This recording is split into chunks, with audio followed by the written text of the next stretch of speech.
We often hear the term blind justice. It refers to the ideal that our legal system should be impartial, applying the law equally to all people, regardless of wealth, power, social status, or celebrity. Justice, in its purest form, is supposed to be unbiased and objective. That's why she's often symbolized as Lady Justice, blindfolded, scales in hand, weighing the facts, not the faces. Another phrase we frequently hear, especially in courtroom dramas, is beyond a reasonable doubt. But what does that really mean? Is it a real legal standard? And how does it actually work? And what about circumstantial evidence? Can a case really be won on that alone? The short answer is absolutely. Prosecutors use circumstantial evidence all the time and they win with it. Because when enough separate facts are connected, they form a powerful, persuasive picture, a tightening story, a path to the truth. There are countless real-world cases where convictions were based almost entirely on circumstantial evidence. Consider Scott Peterson, convicted of murdering his wife Lacey. Virtually the entire case was circumstantial. Or Michael Skakel, convicted in the decades-old murder of 15-year-old Martha Moxley. Skakel, a Kennedy relative, brought national attention to the case, and his conviction rested on circumstantial facts. So how does all this actually work? Well, let's let Mike explain it. Here he is, the man with the gift of gab, the finder of fact, the teller of truth, the master of, well, you know what I mean. Ladies and gentlemen, boys and girls, children of all ages, it is my honor and pleasure to introduce to you Mike Elam.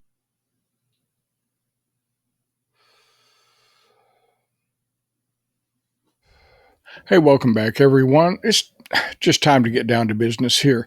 Today, what we're going to do is discuss some terms that we often hear in movies.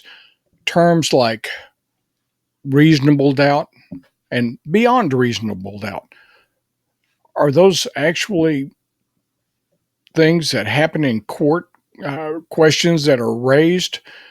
So let's take a look at everything. And, we might start with reasonable doubt. For instance, in a murder case, like we're discussing here with Pauline, what a defense attorney has to do, he's got the easy job in a lot of ways. He's got a jury there, and all he has to do is convince one or two of them that there's reasonable doubt to suggest that Buford Pusser was involved in Pauline Pusser's death.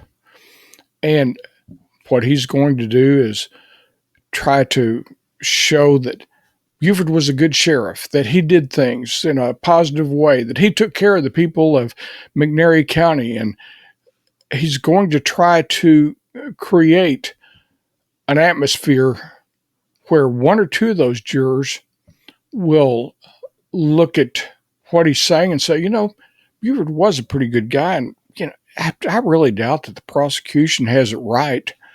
Now, let's look at it from the prosecutor's side. He has to overcome that argument beyond a reasonable doubt. And what's he going to do to accomplish this? He's going to use physical evidence, forensic evidence, photo evidence. He's going to have witness statements and witnesses that had their own information that they brought forth. He's going to have a lot of circumstantial evidence, and he's going to try to connect all that into a matter that is hard for the defense to overcome. I mean, let's look at it. You've got photo evidence, and by that, I mean, we have photos of the car that Pauline was killed in. We've got that big void where her head lay on a door panel, and there's no blood spatter that seems to be under it, which indicates that her head was protecting that. So blood couldn't get in that big void spot. You notice how it trails down the sides. You got the blood on the hood, which shows that somebody was shot in front of the car, and that The bullet was traveling in a particular direction, which contradicts Buford's version of the ambush. He said that neither he nor Pauline ever got out of the car. So he's got that he can use. He can also bring into question the bullet holes in the doorpost behind Buford's head. And by that I mean he can make a point that, was that doorpost intentionally shot twice to give us the impression that someone was trying to shoot Buford in the head? Then you've got all sorts of things like Buford's story that he fell to the floorboard, and then you have to look at a man his size being able to get in between the seat and the dashboard of the car to see if he could do it. You have Pauline sitting there. You have to wonder, was his blood all over her legs? After all, you would have to assume that if she is sitting there and she has her feet down in the floorboard, that when he was shot, he would have gone over and fell against her legs. Were her legs or her pants, her dress, whatever she was wearing that day, did it have blood in that location? Or was that just a story that Buford told? All sorts of things like that. You have the forensic evidence, which would tell us blood type and who was shot in front of the car. Was it Buford? Was it Pauline? Was it someone else?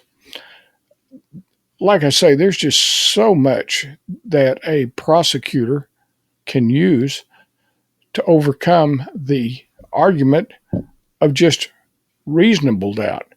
But the prosecutor, in a lot of ways, has the tougher job, because I think you're always going to have, for the most part, people sitting on a jury that, even though they're supposed to be impartial and just look at the evidence, it's hard for a lot of people to get out of the back of their head that Buford might have been guilty in all this.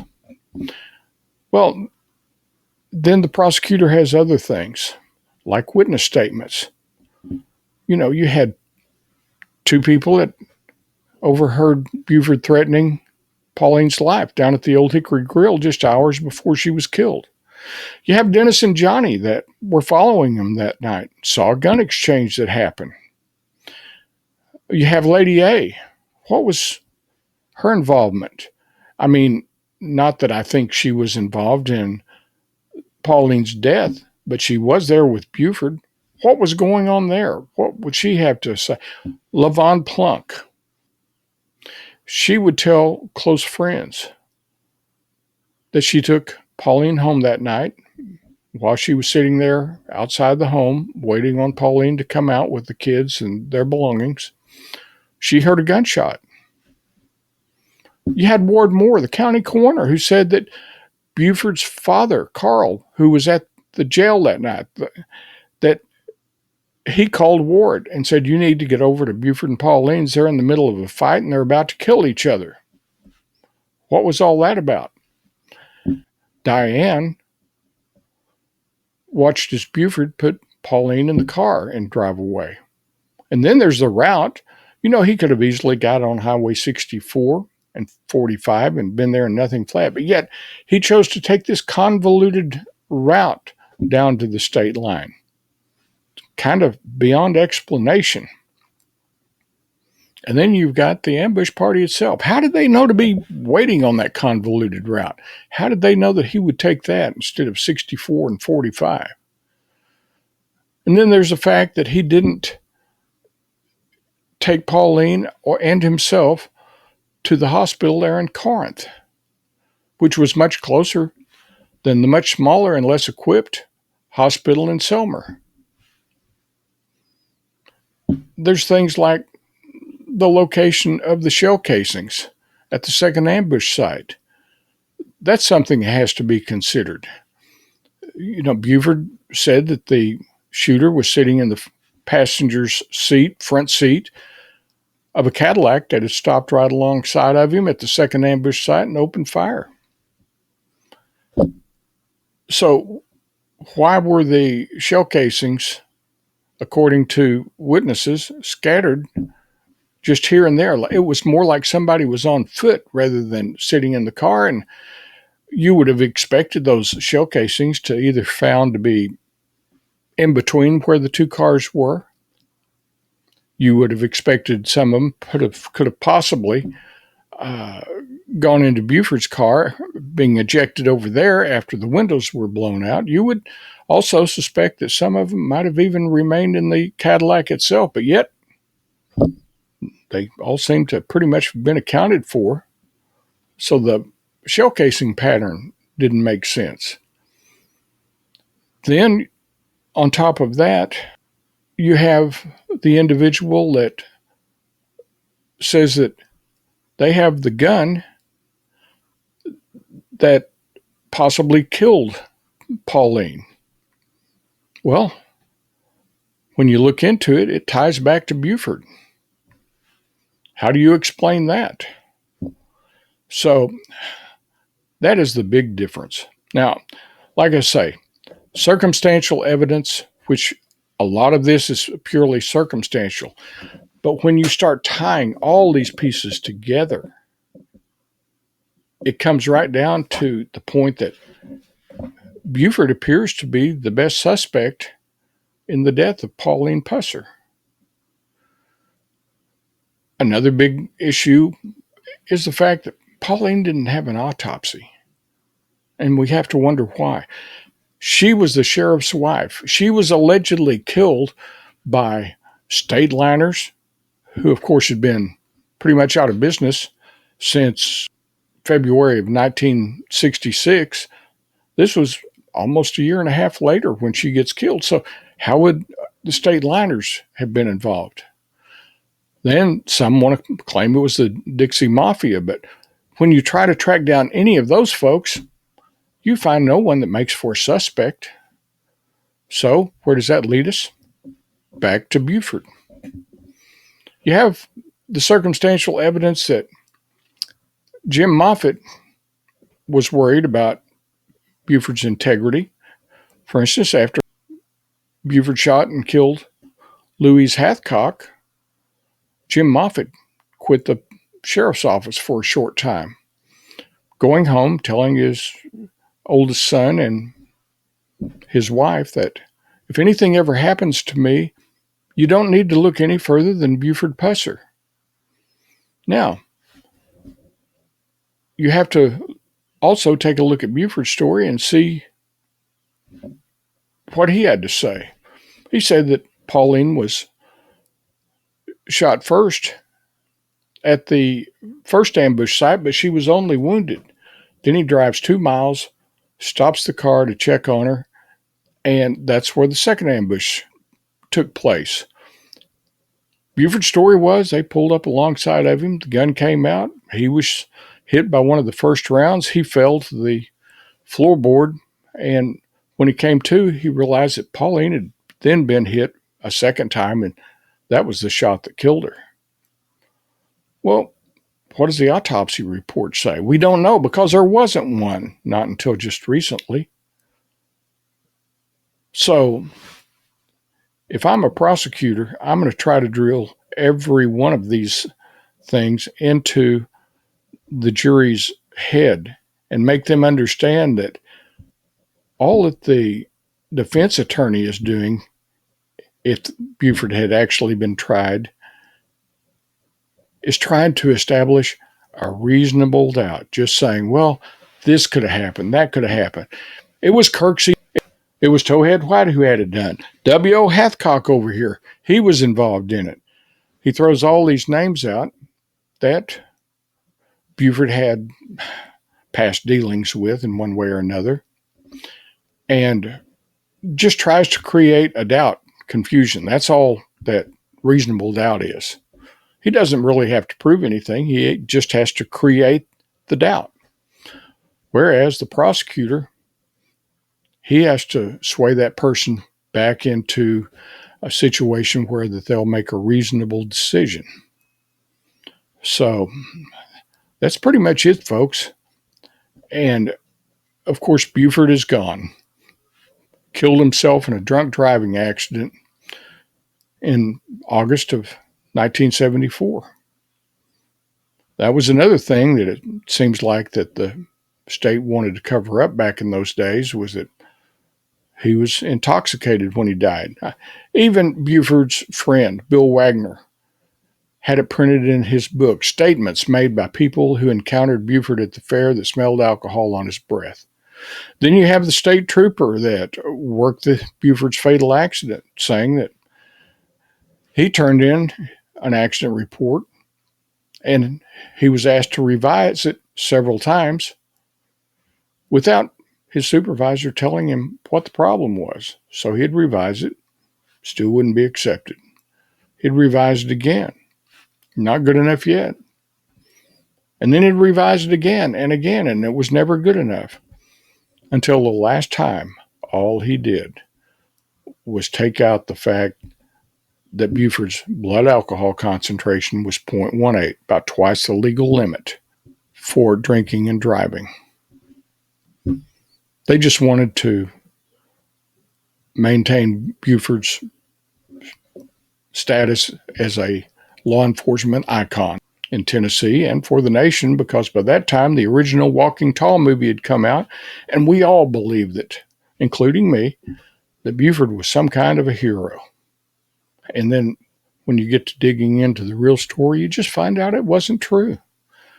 Even at the first of the movie, where you had that caption that said that it was a fictional creation based upon certain events in Buford's life. Yeah, he was elected sheriff. That was true. Yeah. Pauline was killed in an ambush. That was true. It all happened in McNairy County. That also was true. But when you watch the movie and you see all these scenes of various things happening, and you check it out to your own satisfaction, and you find out these places didn't have casinos in their back rooms, that the state liners were not an organized syndicate. They were actually competition. They'd burn each other out if they thought it would help their market share. They had to keep people on the premises just about 24 hours a day to make sure that that didn't happen, whether they lived there inside their club somehow or if they had somebody else do it. I mean, the whole story was so fictitious, it's not even funny. But at least I hope I've been able to explain what it means when we say reasonable doubt and beyond reasonable doubt. And hopefully you understand that circumstantial evidence can be used in a court of law, and it has been successfully. Like I mentioned Scott Peterson having murdered his wife Lacey. Of course, the other thing that you have to understand is that if a defense attorney loses a case, they will look for any avenue they can to appeal that decision that was made. All these years later, Scott Peterson is still attempting to do that. Michael Skakel, he got his conviction for the murder of Martha Moxley overturned. And how? By simply stating he didn't have good representation during the original trial. What does that mean? He felt like his attorney didn't do enough to win the case, so he's appealing it, saying, my attorney wasn't effective. Well, that's just another way of trying to skirt the law. At any rate, I won't keep going on. We're coming up on the anniversary date of Pauline's death. I think we need to remember her. I'll put out a little video in remembrance of her. And we wait just a little longer for the district attorney general to make some sort of a statement about all this. And then I guess I'll start releasing information that I have. So I'll just leave it at that. I don't want it to come down to that. I want it to come from an official source, not just me speaking. I want the state of Tennessee, representation from the state of Tennessee, to come out and say, yeah, we've looked into all this, and yeah, we can't figure out why Buford took that route. We can't figure out why that Carl called Ward Moore. We can't figure out what Diane saw that creates such an issue. She saw what she saw. She didn't have anybody to tell because Buford had a lot of power. I'd like for him to address basically Lavon's statement that she heard a gunshot. I'd like for him to address the firearm that was found. There are so many issues that I just like. I'm not looking for him to just lay the whole file open. I'd just like a summary statement. So, at any rate, again, I'll be making a video in remembrance of Pauline Pusser and her death, and hope you catch it. But hey, I'm just trying to keep things real. Something that doesn't seem like a lot of others have been interested in over the years. So I'll leave it with that. Just remember, truth has no agenda. And thanks for watching. And I'll try to keep Brian in line.